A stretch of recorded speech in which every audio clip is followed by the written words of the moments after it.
Happy birthday to you! Happy birthday to you! Happy birthday! Yay! Hello!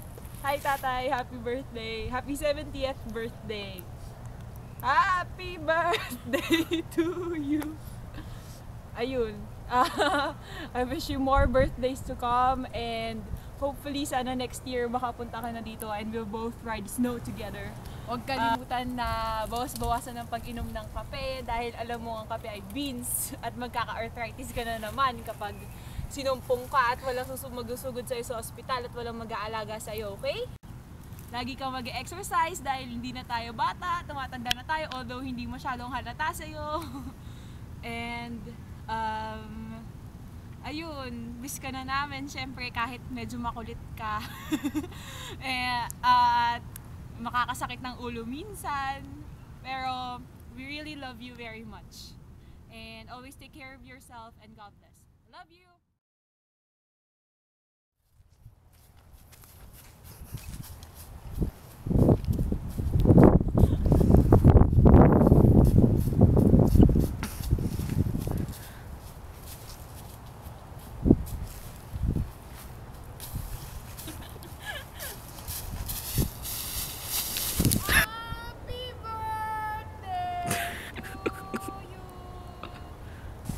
Happy birthday! Happy 70th birthday! Isang taon na naman, sana nadagdagan ng iyon. Kung ano man yun. Tapos, tatay, bilang ama, asawa, anak, siguro may mga pagkukulang din yan. Pero bilang lolo, parang wala akong masabi. Ako pala yung may pagkukulang bilang apo. Kasi, kulang ako sa pag-intindi kay tatay, ganun-ganun. Kaya sorry tatay sa mga kung anumang misunderstanding na nangyari dun sa nakaraan.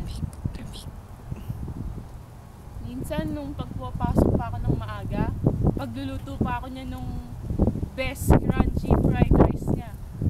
Yung may mga itim-itim. True! Kung ano man yun.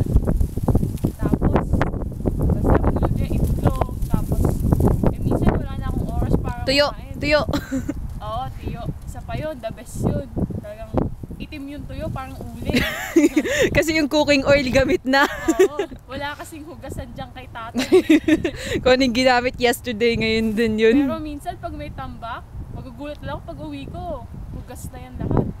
Kanya kabait si tatay bilang lolo. Tapos minsan, susunduin pa ako niyan, kahit na hindi na makita yung daan, tatanungin niya ako, ano, malapit ba dun tayo sa kotse? Babangga na ba tayo? Siyempre, high school pa ako, hindi ko alam kung malapit na ba o hindi, nagpapanik na rin ako. Tapos, kapag may sakit kami, nasa motor na yan.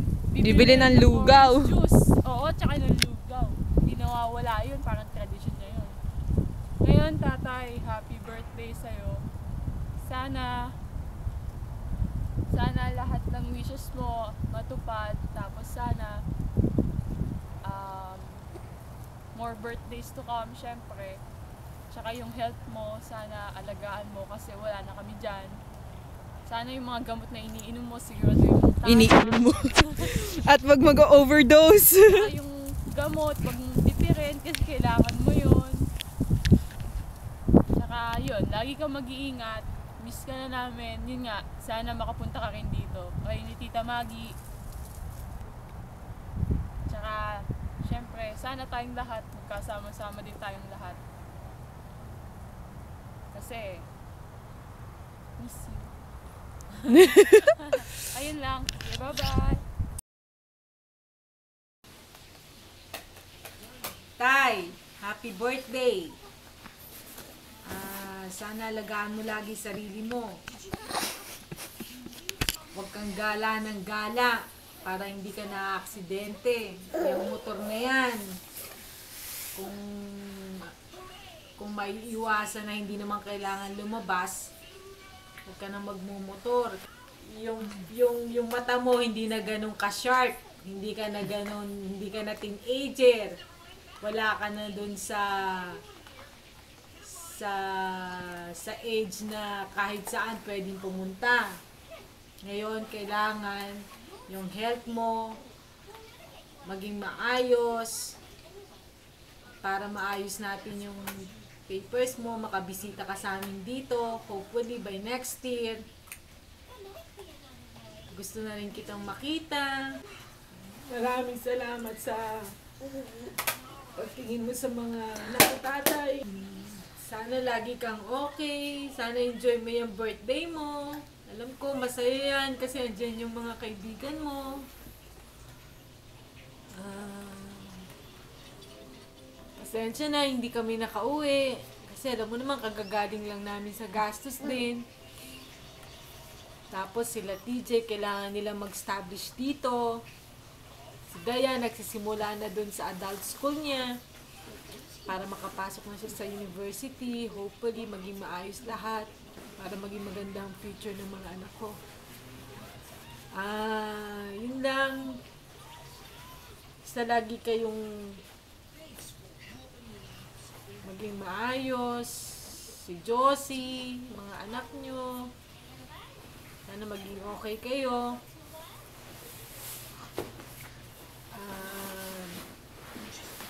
Nandiyan naman ang ate ko, hindi ka naman pababayaan yan. Basta kung may kailangan, magpasabi lang, mag-email lang. Si Maggie, alam ko lagi nandyan. Si Joel, nandyan naman. Basta kung may kailangan, magpasabi lang, yun lang, email lang. Again, happy birthday. Ikaw yung the best na tatay para sa akin. Mahal na mahal kita tayo.